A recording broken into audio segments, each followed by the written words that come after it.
Going with me. Big drooler guy. Here comes your baddie. Go see. I think you want to smile, man.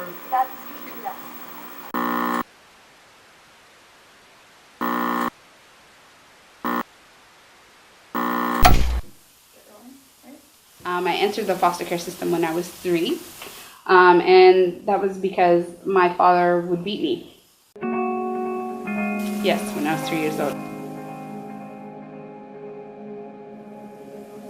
I went through 9 different foster homes and 2 group homes. Sometimes when you become a foster parent, well, actually all the time, there's money involved.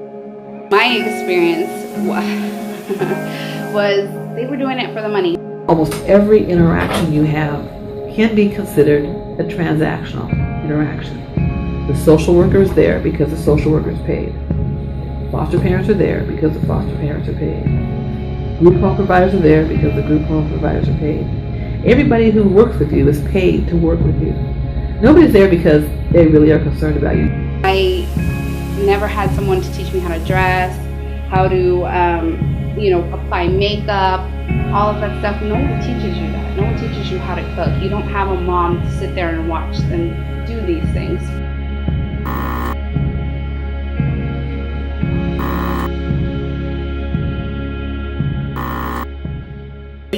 Who's going to take care of you? Who's going to get you to the hospital? Who's going to take care of your classes? You know, there's the whole thing. You know, if your financial aid is late, your rent is late. If your rent is late, you may be kicked out of your apartment. If you're kicked out of your apartment, where are you living? You're living in your car. I mean, it's so fragile. My stress actually became physical, and so the left side of my face became paralyzed for 6 months. I had to take steroids. So it was really, really stressful.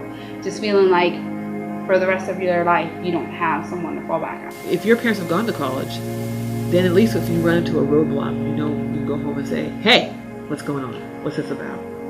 These young people usually don't have that.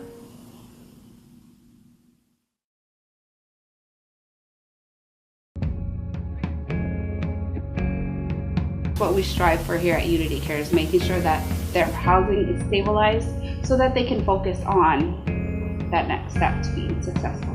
We actually purchased apartment units so that we could house these kids. Once I got out of the system, I decided that I was going to make a change because, as you know, there's a lot of things that are missing when you grow up in foster care. I came back because I had left for about 3 years. My husband was in the military, so we PCS'd out. When I came back, I saw one of my old foster youth, and she was like, I'm getting married, will you come to my wedding? And I was like, oh my gosh, I can't believe you remember me. And she was like, yeah, you're the only one who I ever listened to. Because of you, I graduated. So that was pretty awesome. I went to her wedding, and she's like, oh, this is my mom, this is my mom. So like, you know, you're making a difference, you know, and it's worth it. So that would be one of my favorites.